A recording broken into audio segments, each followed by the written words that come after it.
बिस्मिल्लाहिर्रहमानिर्रहीम। अस्सलाम वालेकुम स्टूडेंट्स, आज हम लोग पढ़ेंगे चैप्टर नंबर 1 का टॉपिक 1.5 साइंटिफिक नोटेशन। तो स्टूडेंट्स, जैसे हम लोगों ने अपने प्रीवियस लेक्चर प्रीफिक्सेस में देखा कि हमारे पास वेरी लार्ज और स्मॉल क्वांटिटीज़ को हम 10 की पावर्स में लिखते थे।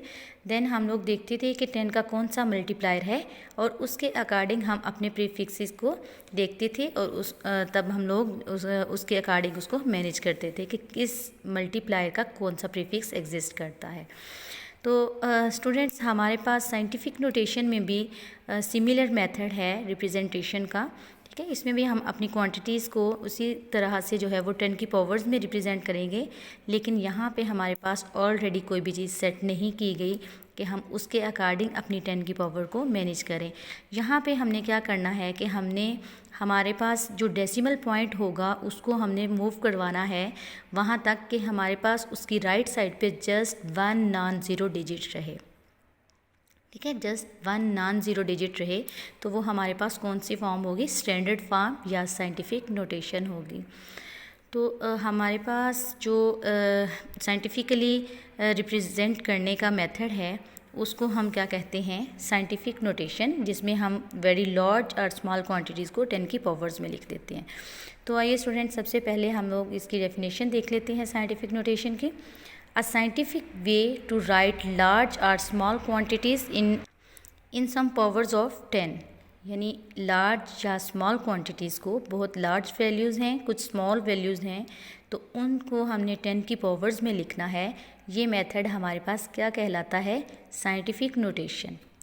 तो इसकी कुछ एग्जांपल्स हम लोग देख लेते हैं कि हमारे पास बहुत बड़ी वैल्यूज़ को, ठीक है, तो बड़ी वैल्यूज़ को लिखते हुए या बहुत स्मॉल वैल्यूज़ को लिखते हुए हमारे पास एरर के चांसेस बहुत ज़्यादा हो जाते हैं। ठीक है, बहुत ज़्यादा चांसेस हो जाते हैं। अगर किसी वैल्यू में ज़ीरोज़ का बहुत ज़्यादा है तो उसमें हम कोई ज़ीरो मिस ना कर दें या कोई भी डिजिट अंदर से मिसिंग हो जाती है उसकी, तो वो हमारे पास जो है वो एक बहुत बड़ा एरर बन जाता है। ठीक है, उसके अलावा टाइम कंज्यूम हो रहा था, उस टाइम कंज्यूमिंग को जो है वो ओवरकम करने के लिए हम लोग साइंटिफिक मेथड को यूज़ करेंगे।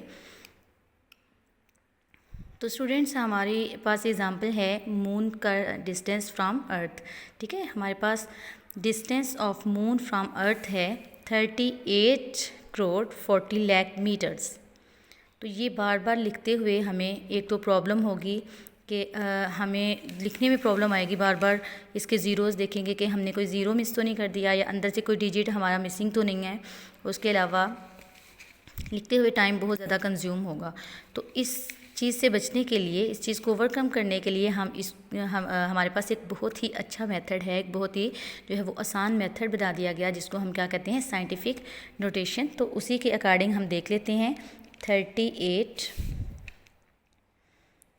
38 करोड़ 40 लाख। ठीक है, 40 लाख मेरे पास आ जाएगा, 6 ज़ीरोज़ आ जाएंगे।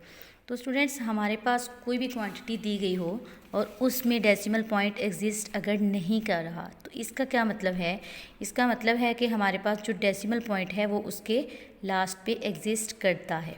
ठीक है, उसके लास्ट पे एग्जिस्ट करता है। अब मैं इस वैल्यू के अंदर यहाँ पे डेसिमल पॉइंट लगाकर यहाँ पे जितने भी ज़ीरोज़ लगाना चाहूँ लगा सकती हूँ। ठीक है, लेकिन यहाँ पे कोई ज़रूरत नहीं है एज सच। तो हमारा डेसिमल पॉइंट यहाँ पे एग्जिस्ट करता है। हमने क्या कहा था कि हमने साइंटिफिक नोटेशन में अपने जो डेसिमल पॉइंट को इस तरह से मूव करवाना है कि उसकी राइट साइड पे जस्ट 1 नॉन ज़ीरो डिजिट जो है वो बचे। तो यहाँ पे हमारा जो है वो डेसिमल पॉइंट को मैं यहाँ पे 1 प्लेस मूव करवा रही हूँ, 2 प्लेसेस, 3, 4, 5, 6, 7 और 8 प्लेसेस। ठीक है, यहाँ पे मेरे पास उसका पॉइंट, डेसिमल पॉइंट आ जाएगा जब मैं इसको यहाँ पे मूव करवाऊँगी। ठीक है, तो अब मैं इसको इस तरह से लिख सकती हूँ 3.84, आगे 6 ज़ीरोज़ अगर मैं लगाना चाहूँ तो मैं लगा दूँ। ठीक है, वैसे इनकी कोई अब जो है वो हम इसको ज़ीरोज़ को, डेसिमल पॉइंट के बाद ज़ीरोज़ की कोई भी जो है वो वैल्यू नहीं होती कि हम उसको ज़रूर लिखें। ठीक है, इसलिए हम इनको स्किप कर सकते हैं। अब मैं इसको लिख सकती हूँ, इसके साथ आ जाएगा multiply by 10 raise to power, हमने 8 प्लेसेस मूव किया तो यहाँ पे मेरे पास क्या आ जाएगा, 10 रेज़ टू पावर 8। ये डिस्टेंस है तो इसका यूनिट क्या था, मीटर्स। ठीक है, अब मैं इसको आसानी से लिख सकती हूँ easily, 3.84 cross 10 raise to power 8 metres. अब मेरे पास इतनी बड़ी वैल्यू को इस तरह से लिखना बहुत आसान हो गया है। इसमें एरर के चांसेस भी कम हो गए, दूसरा टाइम भी कम कंज्यूम होगा। ठीक है, तो इस तरह से 10 की पावर में मैंने लिख दिया। अपनी इतनी बड़ी वैल्यू को आसानी से लिखा जाएगा, एरर के चांसेस नहीं होंगे। ठीक है, तो ये एक बहुत अच्छा मेथड है हमारी बड़ी वैल्यूज़ को या बहुत छोटी वैल्यूज़ को रिप्रेजेंट करने का। तो इस तरह से 10 की पावर्स में हमने एक लार्ज वैल्यू को लिख दिया, जिसको हम क्या कहते हैं, साइंटिफिक नोटेशन। तो ये स्टूडेंट हमारे पास आ जाएगा 3.84 + 10⁻⁸ मीटर्स।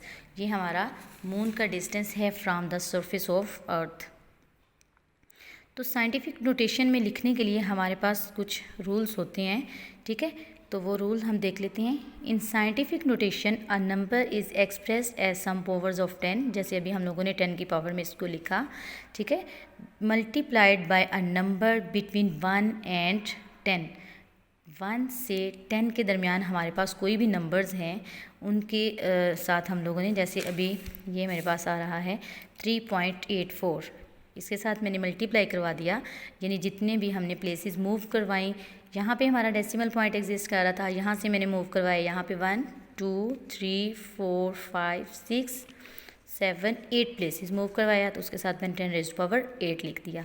ठीक है, तो इस तरह से जो है वो 1 to 10 नंबर्स, 1 से लेकर 10 के दरमियान हमारे पास कोई भी नंबर होगा, उसके साथ हम 10 की पावर को मल्टीप्लाई करवा देंगे। तो इस तरह से हम लोग जो है वो साइंटिफिक नोटेशन में अपनी जो है वो वैल्यूज़ को रिप्रेजेंट कर सकते हैं। फॉर एग्ज़ाम्पल हमारे पास है 62,750, हमारे पास कोई भी वैल्यू है।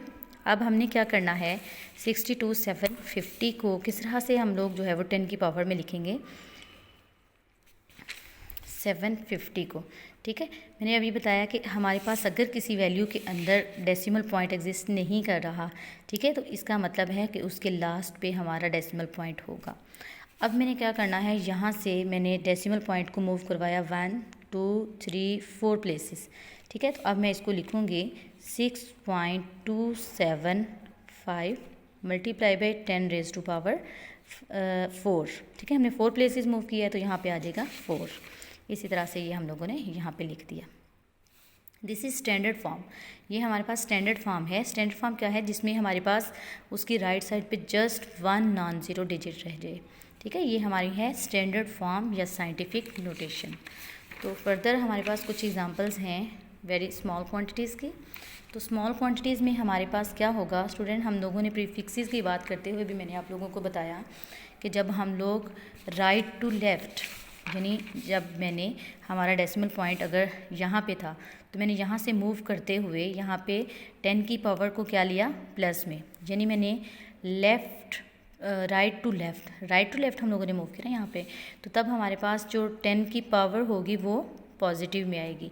लेकिन जब मैंने लेफ़्ट टू राइट मूव कर रही हूँ, तब मेरे पास 10 की पावर किस में आएगी, नेगेटिव में आ जाएगी। ठीक है, तो अब मेरे पास ये वैल्यू है। अब मैं यहाँ से मूव करूँगी 1 2 3 4 प्लेसेस। ठीक है, 4 प्लेसेस, मैंने 4 प्लेसेस क्यों मूव किया, क्योंकि अब मेरे पास अगर मैं 4 प्लेसेस मूव कर रही हूँ तो इसकी राइट साइड पे मेरे पास 1 नॉन ज़ीरो डिजिट आ गया है, जो कि क्या है यहाँ पे 4।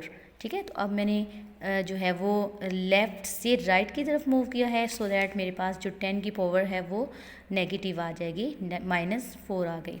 ठीक है, 1 2 3 4 प्लेसेस मूव करवाया तो 10 की पावर 4 आ गई। हमने लेफ़्ट टू राइट मूव करवाया, तो इसका मतलब है कि मेरे पास जो पावर होगी वो नेगेटिव में आ जाएगी। ठीक है, तो हर चीज़ की कोई इम्पोर्टेंस होती है जिसकी वजह से हम उसको जो है वो यूज़ कर रहे होते हैं। तो यहाँ पे साइंटिफिक नोटेशन की हमारे पास इम्पोर्टेंस क्या है, एक तो हम लोगों ने बात कर ली कि उसमें जो है वो टाइम सेविंग है। ठीक है, और दूसरा हमारे पास जो है वो गलती के चांसेस कम हैं। तो देख लेते हैं हमारे पास, this method saves writing down or interpreting large number of zeros. ठीक है, यानी हमारे पास अगर बहुत ज़्यादा ज़ीरोज़ होंगे तो हम उन्हें काउंट करने बैठ जाएंगे कि हमारे पास कितने ज़ीरोज़ हैं, कोई ज़ीरो मिस ना हो जाए, इस तरह से। ठीक है, तो इस तरह हमारे पास टाइम को सेव करना और दूसरा हमारे पास जो है वो इंटरप्रेट करना लार्ज नंबर ऑफ़ ज़ीरोज़ को। तो ये हमारे पास इम्पोर्टेंस है साइंटिफिक नोटेशंस की। तो स्टूडेंट ये था हमारा टॉपिक साइंटिफिक नोटेशन का। अब इसके साथ हम लोग देख लेते हैं क्विक क्विज़ को।